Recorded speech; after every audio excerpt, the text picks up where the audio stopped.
सोमनाथ सूर्यवंशींचा मृत्यू पोलिसांच्या मारहाणीमुळे झालेला आहे आणि आम्हाला 10 लाखांची भीक नको, न्याय हवाय. सोमनाथ सूर्यवंशींच्या कुटुंबियांनी ही मागणी केली आहे. तसंच पोलिसांनीच आपल्या मुलाचा जीव घेतल्याचा आरोप सुद्धा कुटुंबियांनी केलेला आहे. सोमनाथ कोणताही दुर्धर आजार त्याला नसल्याचा दावा सुद्धा त्यांच्या कुटुंबियांनी केला आहे. सोबत सोमनाथ सूर्यवंशीचे कुटुंबीय आहेत, आपण त्यांच्याशी बातचीत करणार आहोत. काय सांगाल, आज मुख्यमंत्र्यांनी तुमच्या परिवाराला 10 लाख रुपये मदत देण्याची जाहीर केलेलं आहे. आम्हाला ते 10 लाख रुपये नको आहे. माझा मुलगा मला परत पाहिजे. माझ्या मुलाचा मृत्यू त्यांनीच केल्यात, माझ्या मुलाचा बळी घेतलात. माझा मुलगा मला पाहिजे. मला 10 लाख नकोय. माझी 1 कोटी बेच्या जास्ती गेले असतील माझं मुलं सांभाळायला आणि शिक्षण शिकवायला. मला 10 लाख रुपये नकोय. आणि मंत्रीने जे सांगत्यात तुमच्या मुलाला आजार आहे, माझा मुलगा आजार असल्याला 3 वर्ष कसं जगला इथं ह्या परभणीमध्ये? 3 वर्ष का नाही मेला? त्याच्या रूम मध्ये काय नाही मेला? मरायला पाहिजे होतं कुठतर रूम मध्ये, कुठतर पडून. का नाही मेला तो? त्या पोलीस कोठडीमध्ये नेऊन मारहाण करून मारून टाकतात आणि नंतरून म्हणतात की तुमच्या मुलाला आजार आहे. हे मुख्यमंत्रीचं गोष्ट मला मान्य नाहीये.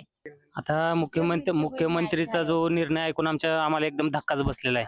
एवढे महाराष्ट्र सांभाळणारे मुख्यमंत्री असा कसा निर्णय घेऊ शकतात? खोटा निर्णय. त्यांनी स्वतः येऊन चौकशी करायला पाहिजे होती ते, आणि जे पारदर्शकता त्यांनी समोर मांडलं पाहिजे होतं.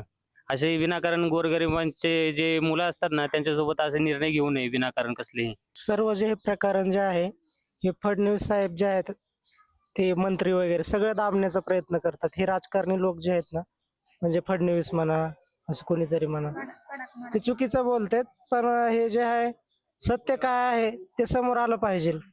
कारण हे गरिबाचं काय आहे, कसं कष्ट करून शिकवतात हे त्यांनाच माहिती आहे.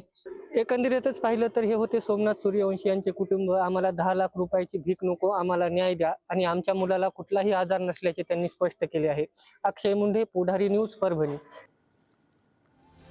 आणि नुकतीच पुढारी न्यूजवर ही पाहिली आपण मृत सोमनाथ सूर्यवंशी यांच्या कुटुंबियांची मागणी आणि प्रतिक्रिया. सोमनाथ सूर्यवंशी यांचा मृत्यू पोलिसांच्या मारहाणीमुळे झालेला आहे असा दावा त्यांच्या आईनं केलाय आणि आम्हाला तुमची 10 लाखांची मदत नको आहे, भीक नको आहे.